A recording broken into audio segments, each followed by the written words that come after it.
Bonsoir à tous, bienvenue à ce flash d'information. Le président togolais Faure Gnassingbé était à Abidjan ce jeudi, une brève visite de travail dans la capitale économique ivoirienne. Il a été reçu par le président de la République, Alassane Ouattara. Les deux chefs d'État ont évoqué la question du terrorisme et ont réaffirmé leur engagement à œuvrer au renforcement de la paix et de la sécurité dans la sous-région ouest-africaine. Jérôme Kofi Abolé. Il est ce jeudi sur les bords de la lagune Ébrié. Le président de la République du Togo, Faure Gnassingbé, vient à la rencontre de son homologue ivoirien, le président Alassane Ouattara. Une preuve palpable quant à la volonté des deux chefs d'État de se retrouver par moments pour évoquer des préoccupations, aussi bien sur le plan sous-régional que continental et même international. Le temps des échanges à l'occasion de cette rencontre est jugé nécessaire, vu qu'il a permis aux présidents ivoiriens et togolais de parler entre autres de problèmes sécuritaires qui, en tout état de cause, ne laissent personne insensible. Mesdames, Messieurs, nous avons l'honneur et le grand plaisir d'accueillir mon frère, le président Faure Gnassingbé, avec qui nous avons des échanges sur la situation régionale assez souvent.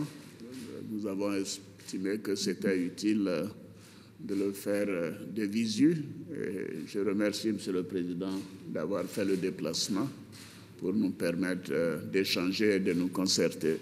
Merci beaucoup, Monsieur le Président. Je voudrais commencer par vous dire au nom de la délégation qui m'accompagne à mon nom propre, mais aussi au nom du peuple togolais, vous remercier de l'accueil que vous nous réservez aujourd'hui, de votre disponibilité toutes les fois qu'il s'agit de parler des problèmes qui nous concernent tous, ceux de la sous-région notamment. Et aujourd'hui, vous avez bien voulu que nous puissions parler des problèmes qui ne peuvent pas nous laisser indifférents. C'est la lutte contre le terrorisme qui aujourd'hui ne peut plus être vue comme un problème ou du Mali ou du Burkina ou même du Niger, mais ça devient un problème sous-régional. Nous avons consacré beaucoup de sommets à ces problèmes-là et je pense que nous devons tout faire pour éviter l'impasse d'un côté comme de l'autre et sortir peut-être des sentiers battus et réagir avec beaucoup plus d'audace et beaucoup plus de solidarité. Le séjour du président togolais Faure Gnassingbé à Abidjan s'inscrit dans le cadre d'une visite de travail et d'amitié sur le sol ivoirien. Il est juste prévu pour 24 heures. Les musulmans observent une période de jeûne. C'est le mois de Ramadan qui incarne aussi le partage. Et justement, la première dame de Côte d'Ivoire, solidaire de la communauté musulmane, fait des dons. Elle leur a offert des vivres d'une valeur de 130 millions de francs CFA. Les dons ont été réceptionnés au siège de la fondation Children of Africa à Cocody par des guides religieux ainsi que par des ONG et des associations musulmanes. Après la rentrée solennelle, les députés ivoiriens adoptent à l'unanimité le calendrier des travaux parlementaires. Le programme s'établit du 14 avril au 26 juillet 2022. Ce calendrier prévoit l'examen de 27 projets de loi par les élus de la nation. Ils débattront aussi de sujets relatifs à la vie chère lors d'une séance de questions orales. Et suite à l'adoption de ce calendrier des travaux parlementaires, les députés ont donné leur accord pour la reconduction du bureau de l'Assemblée nationale. À l'étranger, un poste de police et une position de la garde nationale ont été attaqués au Niger.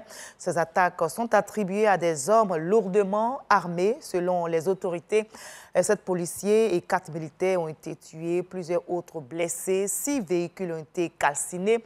Et l'une de ces attaques s'est produite dans la zone des 3 frontières où des groupes djihadistes ciblent régulièrement civils et forces de sécurité. Notez qu'en mars et en octobre dernier, d'autres attaques menées par des présumés djihadistes avaient déjà été signalées dans cette localité. Sendikao également dans le KwaZulu-Natal. C'est en Afrique du Sud et le bilan s'est alourdi après de violentes pluies qui ont duré plusieurs jours. On déplore au moins 306 morts. Le président Cyril Ramaphosa est allé à la rencontre des familles endeuillées. Il y a passé la journée dans la région avec plusieurs ministres, mais n'a pas pu aller partout tant les routes et les ponts ont été pulvérisés par les eaux, laissant des failles béantes au milieu des axes routiers. Ce jeudi, donc, le ciel s'est dégagé et l'heure est à l'inspection et des dégâts. Ces inondations rappellent celles de 2019 qui avait fait 85 morts durant le week-end de Pâques. Notez que c'est dimanche prochain et de fortes précipitations sont encore annoncées dans cette région. Et nous, on va se retrouver à 20h pour la grande édition. Mais notez que nous aurons le dossier inter dans l'édition de 20h consacrée à la campagne présidentielle française. Notez que cette campagne affiche donc pour ce second tour Emmanuel Macron face à Marine Le Pen. Ils sont donc en campagne pour essayer de conquérir les Français.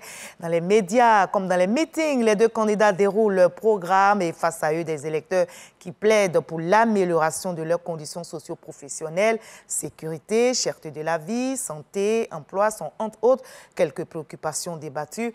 Second tour de la présidentielle française, ambiance des campagnes, c'est le sujet proposé par Michel Digré. Ce sera donc dans le dossier inter ce soir à 20h. Eh bien, à 20h ce soir.